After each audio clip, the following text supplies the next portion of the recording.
going to read for you the first chapter of The Lion, the Witch, and the Wardrobe by C.S. Lewis. Once there were 4 children whose names were Peter, Susan, Edmund, and Lucy. This story is about something that happened to them when they were sent away from London during the war because of the air raids. They were sent to the house of an old professor who lived in the heart of the country, 10 miles from the nearest railway station and 2 miles from the nearest post office. He had no wife, and he lived in a very large house with a housekeeper called Mrs. Macready and 3 servants. He himself was a very old man with shaggy white hair, which grew over most of his face as well as on his head. And they liked him almost at once, but on the first evening when he came out to meet them at the front door, he was so odd-looking that Lucy, who was the youngest, was a little afraid of him, and Edmund, who was the second youngest, wanted to laugh and had to keep on pretending he was blowing his nose to hide it. As soon as they had said good night to the professor and gone upstairs on the first night, the boys came into the girls' room, and they all talked it over. "We've fallen on our feet. No mistake," said Peter. "This is going to be perfectly splendid. That old chap will let us do anything we like." "I think he's an old dear," said Susan. "Oh, come off it," said Edmund, who was tired and pretended not to be tired, which always made him bad-tempered. "Don't go on talking like that."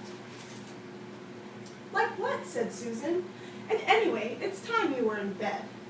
"Trying to talk like mother," said Edmund. "And who are you to say when I'm going to bed? Go to bed yourself." "Hadn't we all better go to bed?" said Lucy. "There's sure to be a row if we're heard talking here." "No, there won't," said Peter. "I tell you this is the sort of house where no one's going to mind what we do. Anyway, they won't hear us. It's about 10 minutes' walk from here down to that dining room, and any amount of stairs and passages in between." "What's that noise?" said Lucy suddenly. It was a far larger house than she had ever been in before, and the thought of all those long passages and rows of doors leading into empty rooms was beginning to make her feel just a little bit creepy. "It's only a bird, silly," said Edmund. "It's an owl," said Peter. "This is going to be a wonderful place for birds. I shall go to bed now. I say, let's go and explore tomorrow. You might find anything in a place like this.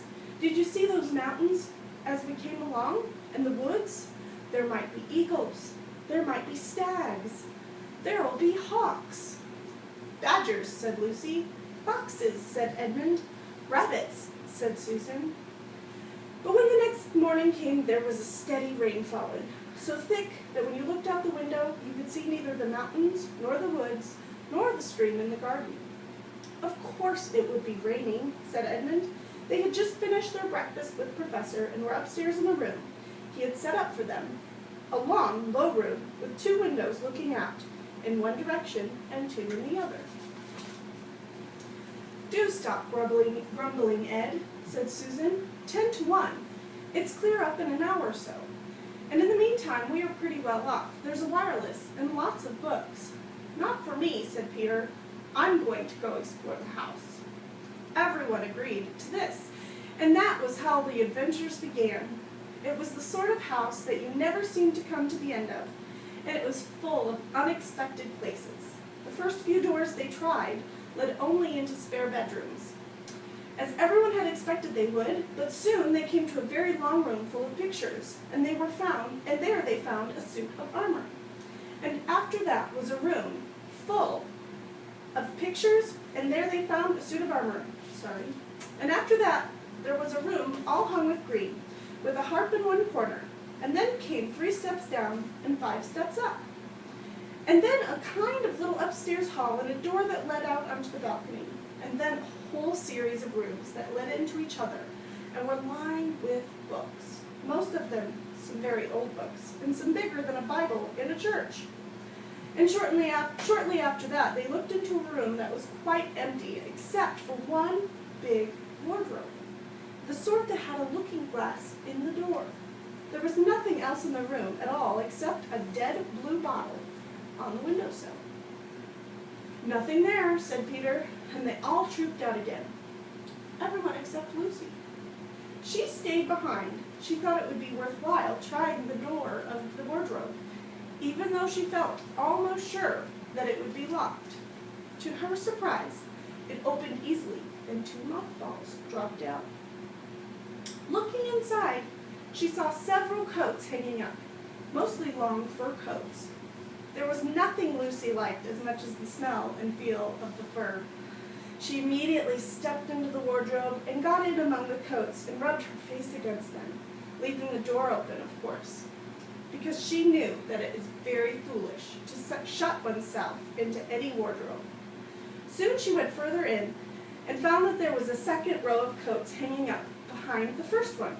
It was almost quite dark in there, and she kept her arms stretched out in front of her so as not to bump her face into the back of the wardrobe. She took a step further in, then 2, then 3, always expecting to feel that would work against the tips of her fingers, but she could not feel it. This must simply be the most enormous wardrobe, thought Lucy, going still further in and pushing the soft folds of the coats aside to make room for her. Then she noticed that there was something crunching under her feet. I wonder if that is more mothballs, she thought, stooping down to feel it with her hand. But instead of feeling the hard, smooth wood of the wardrobe, she felt something soft and powdery and extremely cold. This is very queer, she said, and went on a step or 2 further. The next moment she found that what she was rubbing against her face and hands was no longer soft fur, but something hard and rough and even prickly. Why, it is just like branches of trees, exclaimed Lucy. And then she saw that there was a light ahead of her, not a few inches away where the back of the wardrobe ought to have been, but a long way off. Something cold and soft was falling on here. A moment later, she found that she was standing in the middle of a wood. At nighttime, with the snow under her feet and snowflakes falling in the air. Lucy felt a little frightened, but she felt very inquisitive and excited as well. She looked back over her shoulder, and there, between the dark trunks, she could still see the open door of the wardrobe, and even catch a glimpse of the empty room from which she had set out. She had, of course, left the door open, for she knew that it was a very silly thing to shut oneself into a wardrobe. It seemed to be still daylight there. I can always get back if anything goes wrong, thought Lucy. She began to walk forward, crunch, crunch, over the snow and through the wood toward the light. In about 10 minutes, she reached it and found it was a lamppost. As she stood looking at it, wondering why there was a lamppost in the middle of the wood, and wondering what to do next, she heard the pitter-patter of feet coming toward her. And soon after that, a very strange person stepped out from among the trees into the light of the lamppost. He was only a little bit taller than Lucy herself, and he carried over his head an umbrella, white with snow. From the waist upward, he was like a man, but his legs were shaped like a goat's. The hair on them was glossy black, and instead of feet, he had goat's hooves. He also had a tail, but Lucy did not notice this at first because it was neatly caught up over his arm that held the umbrella so as to keep it from trailing along behind him in the snow. He had a red woolen muffler around his neck, and his skin was rather reddish too. He had a strange but pleasant face with a short, pointed beard and curly hair, and out of the hair there stuck 2 horns, one on each side of his forehead. One of his hands, as I have said, held the umbrella. In the other arm, he carried several brown paper parcels. What with the parcels and the snow, it looked just as if he had been doing his Christmas shopping. He was a fawn. And when Lucy saw him, he gave such a start of surprise that he dropped all of his parcels. "Goodness gracious me!" exclaimed the fawn.